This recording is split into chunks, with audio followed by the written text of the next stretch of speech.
Hey everybody, welcome back. Appreciate y'all joining me here on Backyard Country Living. Another thing I wanted to talk about a little bit was I've done a little bit of this in some previous videos, but I keep seeing a lot of comments in tractor forums and groups and stuff online that people keep having trouble mainly not shifting into four-wheel drive, but shifting out of four-wheel drive. This particular tractor, I know that can be the case, and I think from what I've read, it seems to be kind of a common thing with a lot of the hydrostatic tractors of this, utility type.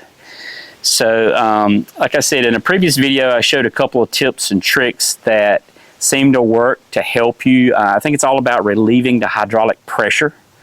And so I was going to go over, there's one more tip, actually a viewer gave me in a comment on that previous video that I wanted to share with you that works really well also. So, and another thing I've seen a lot of people ask, should I run my tractor in four-wheel drive all the time? The answer to that is no. Especially on hard surfaces and out on the highway, that's just not good on the front differential, the gears and everything. So you should really only put it in four-wheel drive, when needed. So, anyway, I hope I can try to maneuver the camera and get on here and demonstrate the three methods. I'll go ahead and tell you what they are. So if it's the case, and this is probably not the case with the four-wheel drive tractors that have electronic engagement and disengagement, but the ones that are manual, such as this, that has a lever. So when coming out of four-wheel drive, it can definitely be a little difficult. I've read stuff where people have nearly bent the linkage or just try to force it, but you don't want to do that. It's all about, like I said, relieving that pressure. So one method is to kind of, feather the forward and reverse pedals just feather it back and forth while putting, a little mild pressure on the lever. And most of the time after 3 or 4, pushes back and forth, it'll come out. That's one method. And then lowering the loader to lift the front wheels off the ground. I've kind of found, in my opinion, that's the most effective. It's just super easy once you relieve that pressure and get those front tires off the ground. It's super easy to come out. But then the tip that the viewer gave me, and I want to thank him for that. I'm not going to mention his name or anything, because people can be a little funny about that. But I want he'll know if he's watching this who he was. Is to rotate your steering wheel back and forth a couple of turns, especially if you got the little suicide knob, makes it really easy. But while applying a little bit of mild pressure on the lever, rotating that steering wheel, because we got hydraulic steering on most all these tractors now, so that sort of, I guess, helps relieve the pressure in some way.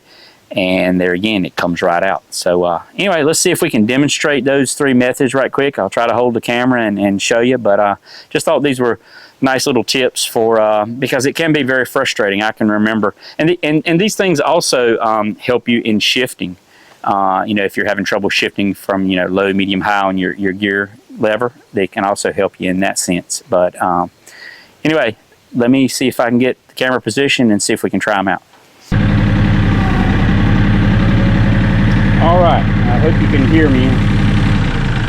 Try not to outlet it too high. All right, so right now we're not in four-wheel drive, so I'm going to move the little lever down. All right, we're in four-wheel drive, and if you've seen in my previous videos, I have a little indicator I added that shows that we were in four-wheel drive. So I'm just going to move back and forth a little bit here, using the pedals, of course. And now you can see I'm putting pressure there, but it will not. I would be afraid I would break something if I tried to pull it much harder. So I'm going to put a little pressure back and forth on the pedals. All right, and there you go. After about a second or a third back and forth, then it pulled right out with no problem. All right, so let's get back in four-wheel drive again. All right, there we go. Indicator shows we're in. Back and forth a little bit. All right, there again, will not come out. I'm going to lower the loader. Let the front wheels come up a little bit. Now, I'm just going to reach down and bam. Super easy. Alright. Okay, back and forth one more time. Back in 4-wheel drive as indicated over here. Move around a little bit. Alright, now this one may be difficult. I'm just going to turn the wheel a little bit while applying pressure. If I can do this, let me see if I can get the camera where I can film it. Hold on a second. Alright, rotate the steering wheel back and forth a couple of turns while putting a little pressure on this. There you go. Rotate it around back, comes right out.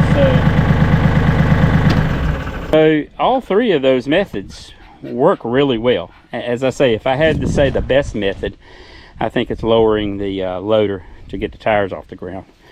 But the other two methods work just as well. So don't sit there and force it and pull on it and bend the linkage or break something when you can just do either one of those methods and it works pretty well. Anyway, hope those little tips help you out. I just thought it was worthwhile just putting a video together just specifically on that. So hope everybody is doing well and has a great weekend coming up. And hit that like and subscribe, and we'll catch you next time. Thanks.